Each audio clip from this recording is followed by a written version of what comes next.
Os ministros de Bolsonaro têm competido avidamente pelo apoio do presidente para se lançarem candidatos, apesar da sua baixa popularidade.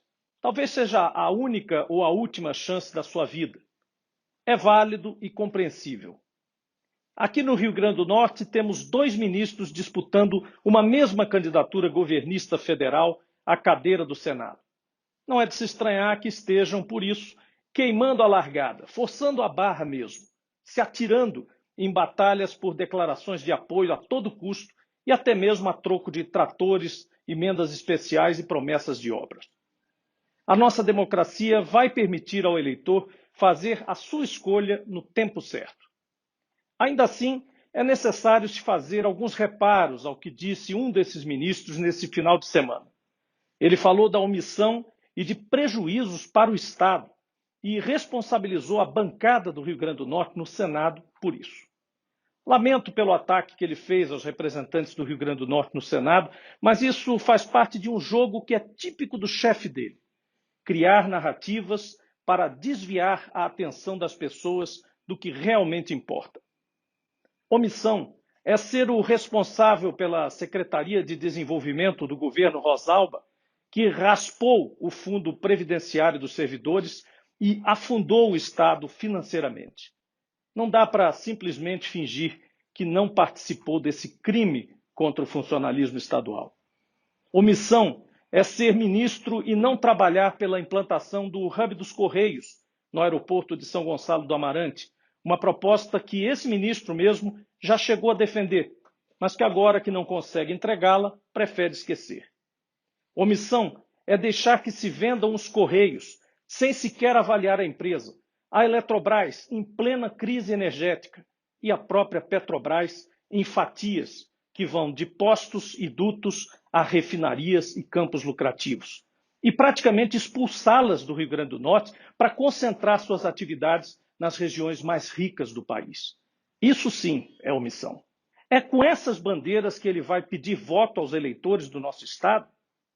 É bom lembrar, já que a memória do ministro omite, que esse governo que ele integra é responsável também por outras tragédias.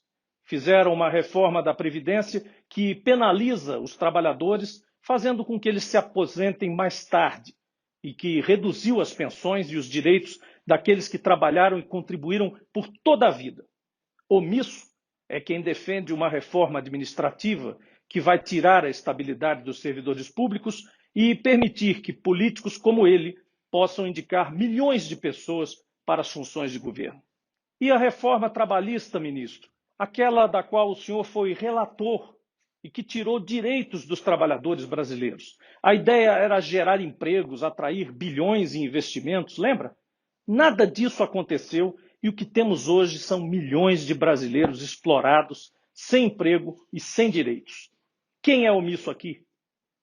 Temos que falar também dos quase 600 mil mortos pela Covid e do desemprego de milhões de brasileiros provocados pela incompetência desse governo do qual o senhor participa. Omissão, senhor ministro, é permitir o retorno da inflação que tira a comida da boca dos brasileiros e coloca os preços da gasolina e do bujão de gás nas alturas. São essas as realizações que o senhor deve apresentar e não promessas vazias e críticas ofensivas. Não se omita diante de tudo isso, senhor ministro. Nós vamos lembrar do que o senhor participou e do que ainda defende. Aqui no Rio Grande do Norte, estamos trabalhando para devolver dignidade aos potiguares. As folhas de pagamento atrasadas estão sendo pagas. E a agricultura? Por que não fala da penúria em que estaria a agricultura familiar no Rio Grande do Norte se não fossem as políticas de compras governamentais, crédito rural, agregação de valor, feiras, centrais de comercialização que a governadora Fátima criou para tentar compensar minimamente o abandono total das políticas de apoio ao setor que mais produz alimentos que todos nós comemos todos os dias? Quem é omisso aqui? Hoje estamos lá no Congresso tentando derrubar inúmeros vetos do seu governo a auxílios aprovados pelo Congresso. Aos agricultores familiares, de novo, aos setores de eventos, às famílias despejadas em plena pandemia. Seria bom que o ministro se pronunciasse a respeito do que pensa sobre isso. Não se omita. Ministro, vá brigar pelo apoio do seu presidente para ser candidato ao Senado, porque do meu presidente eu já tenho, e tenho orgulho disso. Não sei se o senhor pode dizer o mesmo do apoio do seu presidente. Mas fica aqui um último conselho antes de vir acusar de omissos os 3 senadores da República do Rio Grande do Norte. Quem está no governo é o senhor. Quem mais pode fazer com a caneta pelo nosso Estado e por todos os potiguares é o senhor e o seu presidente. Mandar tratores em troca de declarações de apoio de prefeitos é muito pouco. Agora vou continuar meu trabalho aqui para produzir e relatar leis para o Brasil e para fiscalizar as estranhas posturas e propostas do seu governo. Porque oposição responsável se faz assim, construindo soluções, criticando construtivamente, dialogando com todos os lados e, sobretudo, sem acusar os outros daquilo que é a sombra de si próprio.